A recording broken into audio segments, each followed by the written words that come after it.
Good morning, students, and welcome to biology class. Today we are going to study about the fifth kingdom, Kingdom Animalia. Dear student, आज हम study करने जा रहे हैं fifth kingdom, kingdom animalia की. According to Whittaker ने all living beings को 5 kingdom में क्लासीफाई किया है और उसी सिस्टम को हम five kingdom system of classification को हम डिस्कस कर रहे हैं. एंड आफ्टर दिस एक और ग्रुप है लिविंग ऑर्गेनिज्म का जिसको विटेकर ने छोड़ दिया था, that is the viruses and wired group. यहाँ पर आप देख सकते हैं वायरसेस और वायराइड का ग्रुप, हम इसको भी डिस्कस करेंगे. देन अभी हम स्टार्ट कर रहे हैं kingdom Animalia. Members of this kingdom are heterotrophs adapted to holozoic nutrition. Most of them have capacity of locomotion.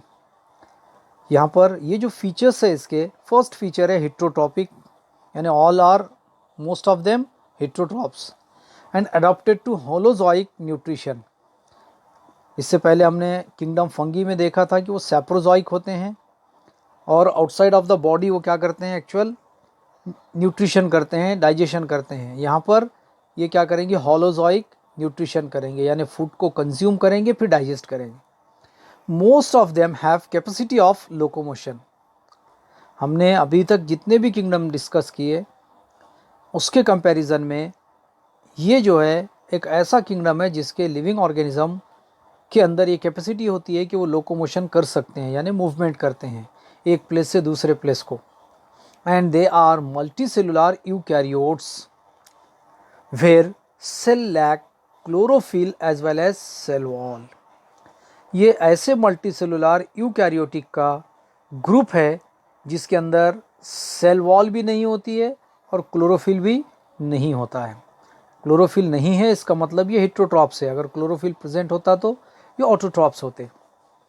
और इनकी सेल वॉल भी नहीं होती है, यानी सेल वॉल एब्सेंट है. Growth is determinate means follow definite pattern. और इनकी जो ग्रोथ है वो डिटर्मिनेट है, एक पर्टिकुलर पैटर्न को, डेफिनेट पैटर्न को वो क्या करती है, फॉलो करती है, या एक पर्टिकुलर टाइम तक इनकी ग्रोथ रहेगी. अगर हम किंगडम एनिमलिया को किंगडम प्लांटे से अगर कंसीडर करते हैं, कंपेयर करते हैं, तो किंगडम प्लांटे में ग्रोथ जो रहेगी बहुत अनलिमिटेड रहेगी, वो डेफिनेट नहीं रहेगी. Now in chapter 4 we will study about kingdom animalia and its further classification. और हम किंगडम 4 में चैप्टर 4 में किंगडम एनिमलिया की स्टडी करेंगे. चैप्टर 3 में हम किंगडम प्लांटे की स्टडी करेंगे एंड चैप्टर 4 में किंगडम एनिमलिया की. Got it student, these are the main features of kingdom animalia. First, holozoic nutrition, heterotrophs, lack cell wall and chlorophyll. Again आपके लिए कुछ क्वेश्चंस है. Differentiate between plantae and animalia and how are fungi different from plants. Fungi plant से different क्यों है? And have you seen any disease plant in your form. आपने कोई ऐसा डिसीज प्लांट देखा है आपके सराउंड में, फॉर्म में, तो उसकी आपको इन्फॉर्मेशन कलेक्ट करनी है और नोट डाउन करना है. एंड यू डियर स्टूडेंट, आपको ये ऑल क्वेश्चंस के आंसर्स नोट डाउन करने हैं. Now look at here. Viruses, viroids are the group of acellular organism that are not included in Whittaker's 5 kingdom classification. आपको ये याद रखना है कि विटेकर ने वायरसेस और वायराइड्स को कभी भी क्लासीफाई नहीं किया. ये असेलुलर ऑर्गेनिजम्स है और उनके क्लासिफिकेशन में ये इंक्लूड नहीं है. Now look at here, the first one, that is acellular organism, viruses. Viruses were named by Louis Pasteur considering the meaning venom or poison.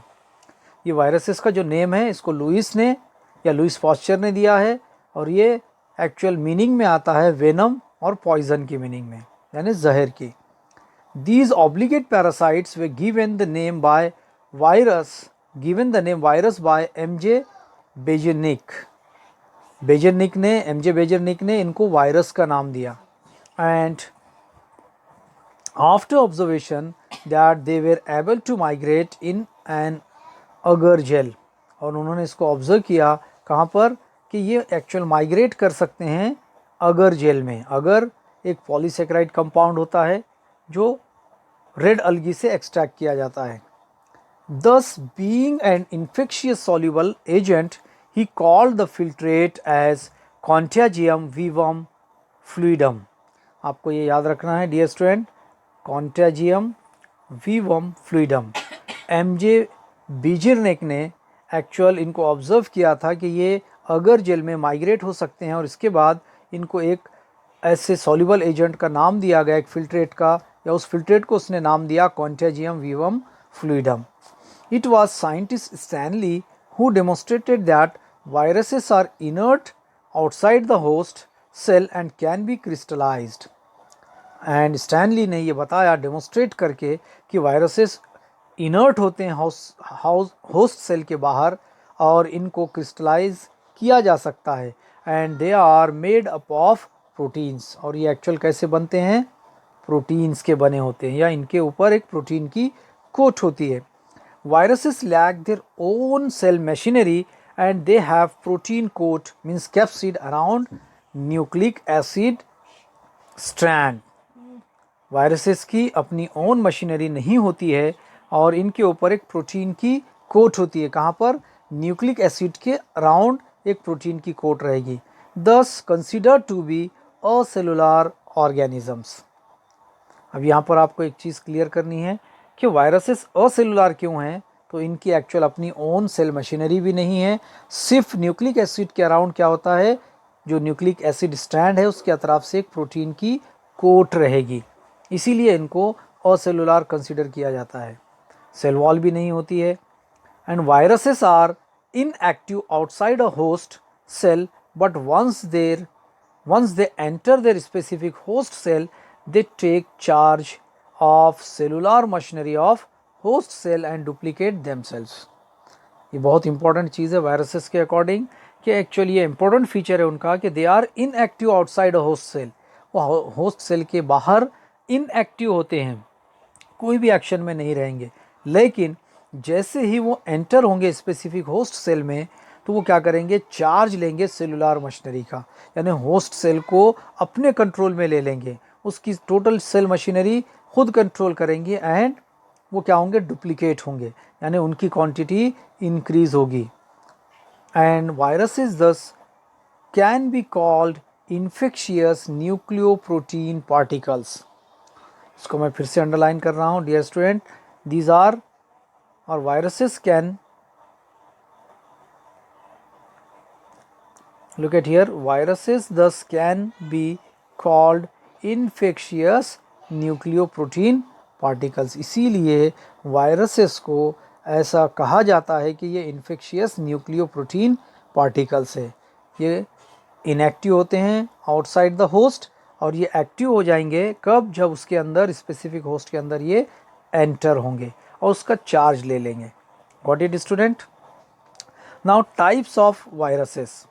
As per genetic material, viruses are grouped on DNA or RNA viruses, यानी on the basis of their genetic material, या RNA present होगा या DNA होगा, दोनों एक साथ कभी भी नहीं रहेंगे। Look at here, do you know viruses have either DNA or RNA as their genetic material but never DNA as well as RNA।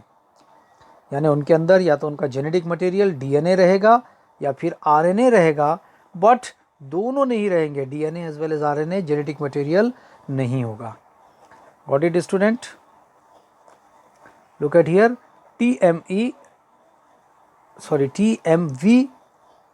और टोबैको मोज़ैक वायरस, आप यहाँ पर देख सकते हैं, टोबैको मोज़ैक वायरस, टीएमवी कहते हैं इसको हम, या टीएम वायरस भी कहा जाता है। एक और इम्पॉर्टेंट चीज़ है डियर स्टूडेंट वायरसेस से रिलेटेड,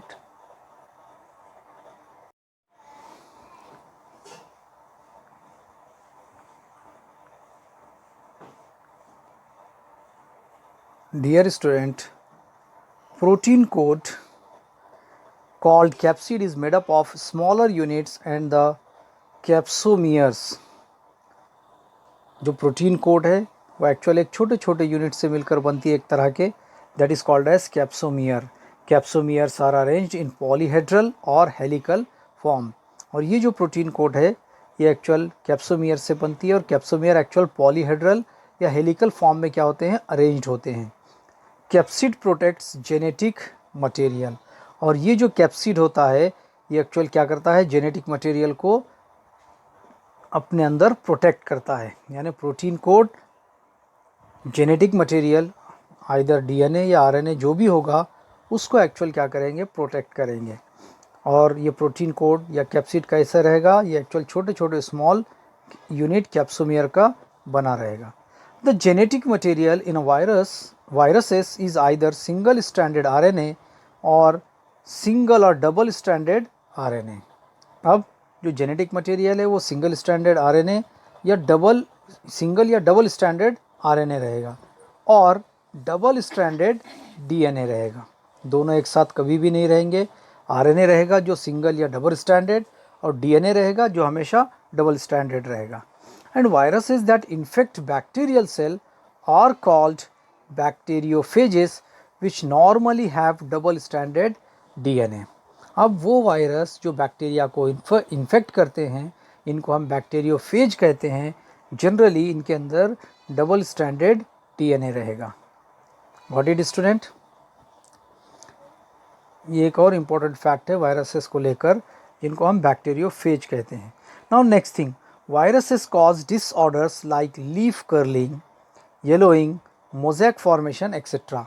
प्लांट के अंदर वायरसेस से जो डिसीज़ होती है, लीफ कर्लिंग यानी एक्चुअल लीफ क्या हो जाते हैं, कर्ल हो जाते हैं, टर्न हो जाते हैं, या लीफ येलोइंग यानी लीफ का कलर भी चेंज हो जाएगा. किसी किसी में क्या होगा, मोज़ेक फॉर्मेशन यानी लीफ के ऊपर स्पॉट्स आएंगे. बहुत बार आपने जिसको हम नींबू कहते हैं उसके ऊपर देखा होगा कि ब्लैक कलर के स्पॉट्स आते हैं, वो भी एक तरह का वायरल इन्फेक्शन ही है. And you have heard the foot and mouth disease in animals. और आपने ये भी सुना होगा कि एनिमल के अंदर उनके पैर या माउथ के ऊपर एक तरह की डिसीज़ आती है. स्पेशली आपने देखा होगा बहुत सारे जो पेट्स होते हैं उनके माउथ के अतराफ एक तरह का इन्फेक्शन होता है, इवन हैंस हो या फिर sheep, goat etcetera.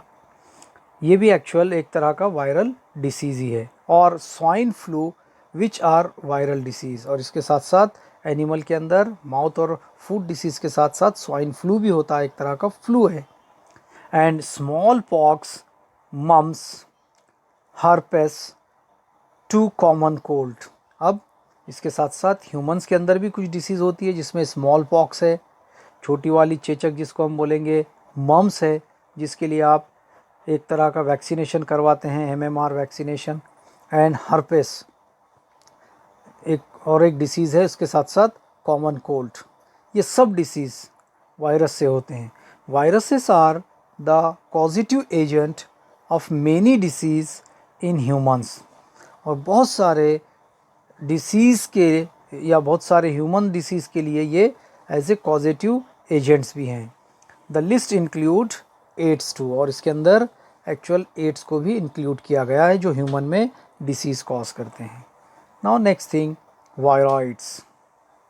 Look at here, potato spindle tuber disease was found to be caused by single stranded RNA which lack protein coat.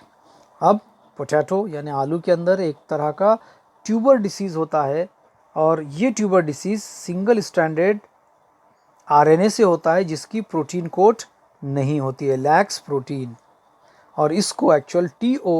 डेनर ने 1971 में रिपोर्ट किया that this is low molecular weight RNA and smaller in size than viruses. यानी इसको 1971 में टी.ओ. डेनर ने actual इसको क्या किया, रिपोर्ट किया कि एक और तरह का आरएनए है जिसके ऊपर प्रोटीन कोड भी नहीं है, जिसका मॉलिक्यूलर वेट भी कम है, और ये वायरसेस से भी स्मॉलर साइज में है. Then these infectious RNA strand are called as viroid. और इसको बाद में फिर क्या नाम दिया गया, वायरॉइड्स का नाम दिया. यानी वायरसेस से भी वायरॉइड अलग है. वायरसेस में प्रोटीन कोट होती है, वायरॉइड्स में नहीं होती है। और इसके अंदर जो आरएनए है वो वायरस की तरह कोटेड नहीं होता है, और इसका साइज़ भी वायरस से और कम रहता है। Got it student?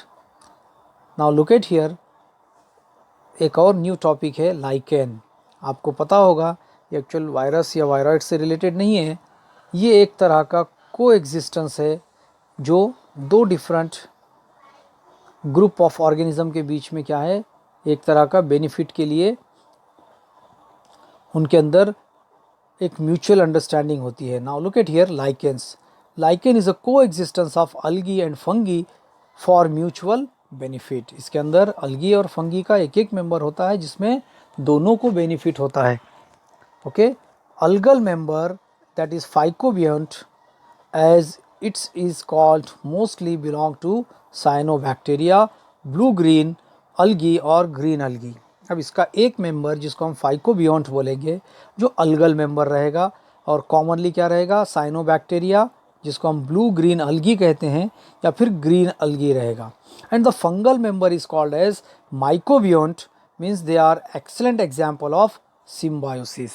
लाइकेन एक एक्सेलेंट एग्जाम्पल है सिम्बायोसिस की, जिसके अंदर दो डिफरेंट ग्रुप से दो डिफरेंट ऑर्गेनिजम्स एक साथ क्या करते हैं, एक्चुअल अलाइन करते हैं, और इनका ये जो एक दूसरे के साथ म्यूचुअल अंडरस्टैंडिंग है, म्यूचुअल बेनिफिट है, ये एक तरह की बेस्ट एग्जाम्पल है, एक्सेलेंट एग्जाम्पल है सिम्बायोसिस की। अब दोनों एक दूसरे को कैसे सपोर्ट करेंगे? The algal component of the lichen provide food to fungal part while the fungus provide shelter to the alga। एक मेंबर जो अलगल मेंबर है ये फूड प्रोवाइड करता है, और फंगल मेंबर ये एक्चुअल क्या करता है, शेल्टर प्रोवाइड करता है अलगे को। And also absorb water and minerals to alga, और फंगल मेंबर वाटर और मिनरल एब्जॉर्ब करके अलगा को प्रोवाइड करता है। And the association is intense and it is difficult to identify them as separate living being. और इनका association इतना intense होता है कि हम उनको अलग अलग आइडेंटिफाई नहीं कर सकते। Though found in extreme environments like snow clad poles, lichens are sensitive to pollution. और ये एक्सट्रीम इन्वायरमेंट में भी प्रेजेंट होते हैं, जैसे स्नो क्लैड पोल्स या उन पोल्स पर जहाँ पर बहुत ज़्यादा स्नो होती है। एंड ये लाइकेंस एक्चुअल पॉल्यूशन के लिए बहुत ज़्यादा सेंसिटिव होते हैं। They are not found in polluted regions, hence are considered as pollution indicators. और ये एक्चुअल पॉल्यूशन के एरिया में कभी भी डेवलप नहीं होते हैं, इसलिए इनको पॉल्यूशन इंडिकेटर्स कहा जाता है। आपको याद रखना है पॉल्यूशन इंडिकेटर्स क्यों कहते हैं, क्योंकि ये उन एरियाज़ पर नहीं होते हैं, उन रीजन्स में नहीं होते हैं जहाँ पर पॉल्यूशन हो, बहुत सेंसिटिव होते हैं पॉल्यूशन के लिए। और जबकि ये ऐसे एक्सट्रीम इन्वायरमेंट में भी आते हैं जिनको हम स्नो क्लैड रीजन्स कहते हैं। And lichens also play important role in soil formation by using specific acid production. और ये एक्चुअल में एक इम्पॉर्टेंट रोल प्ले करते हैं सॉइल फॉर्मेशन के लिए, क्योंकि ये एक तरह का एसिड रिलीज़ करते हैं, और वो एसिड जो प्रोड्यूस करते हैं उसके थ्रू एक्चुअल रॉक का कन्वर्शन होता है सॉइल में, यानी सॉइल फॉर्मेशन में हेल्पफुल है। Now at the end of our lecture आपके लिए फ्यू क्वेश्चंस है यहाँ पर। Look at here, why are viruses called infectious nucleoprotein? मैंने आपको हाईलाइट किया था, वहाँ पर इसका आंसर आपको मिलेगा। Okay, describe genetic material in plant and animal viruses as well as in bacteriophage. आपको ये मालूम करना है, लिखना है, नोट डाउन करना है कि जेनेटिक मटेरियल कौन सा है वायरसेस में जो प्लांट को या एनिमल को क्या करेंगे, इन्फेक्ट करेंगे, एज वेल एज बैक्टीरियोफेज को। And now the third question, differentiate between viruses and viroids. इन दोनों के दरमियान का आपको डिफरेंस फाइंड करना है। Got it student? इस टॉपिक से रिलेटेड अगर आपको कुछ भी डाउट्स है तो आप मैसेज कर सकते हैं। And thank you, have a nice day.